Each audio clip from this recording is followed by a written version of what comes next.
Boeing invited DNews to go check out their new electronic attack aircraft, but all I heard was, "You're gonna ride in a fighter jet!"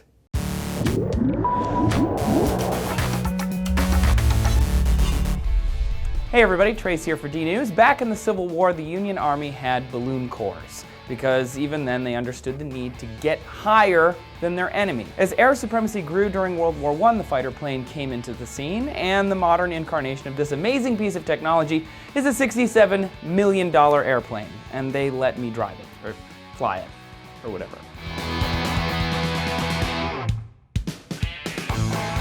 I flew to St. Louis to visit Boeing HQ to see their manufacturing facility and to talk to an engineer about their electronic attack plane, the EA-18G Growler. Its main job is to jam enemy radar, preventing other combat aircraft from being attacked. The Growler is a tactical platform for airborne electronic attack, meaning electronic warfare both in communications and radar. So we're there to provide radar and communications jamming for tactical aircraft.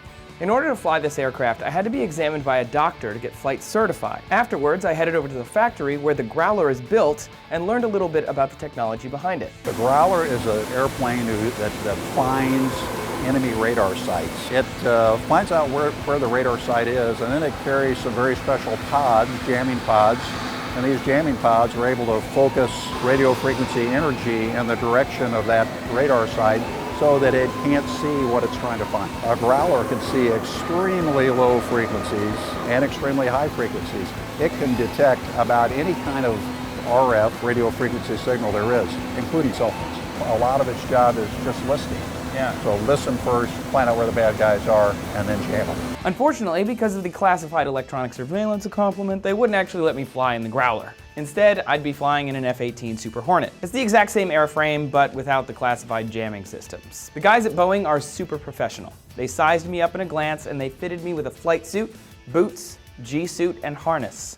The craziest piece of equipment is the G-suit, by the way. It connects to the jet and automatically inflates when the body goes under G-forces. When the plane gets more Gs, the blood rushes out of your head and towards your feet, which is why people pass out. The G-suit squeezes your legs and abdomen really hard to keep that blood up in your brain box where it belongs, so you stay awake. Once I had my gear ready, we had a mission brief with a ton of safety information. They really wanted to be sure I knew when not to eject, how everything worked, and what we were going to do that day. Finally, I got a chance to hit the skies with Ricardo Traven. He works with Boeing to test the capabilities of the jets as they roll off the production line. Flying with him in the Super Hornet felt smoother than any flight I've ever had in a commercial airline, but he also did some crazy maneuvers. So we took off and we did something called a Viking takeoff? Yeah, there's so much airline traffic around here. Air traffic control preferred just to take off and go almost straight up is what it probably felt like. And then we did some higher G turns, which is something you'd be very typical of any fighter at a particular speed and G would have a turn that looked like that. And then we did some pitch pointing turns, and it's something that the Super Hornet does exceptionally well, including the Growler. And before you ask, yes, I totally bombed. Luckily, I had standard issue sick bags.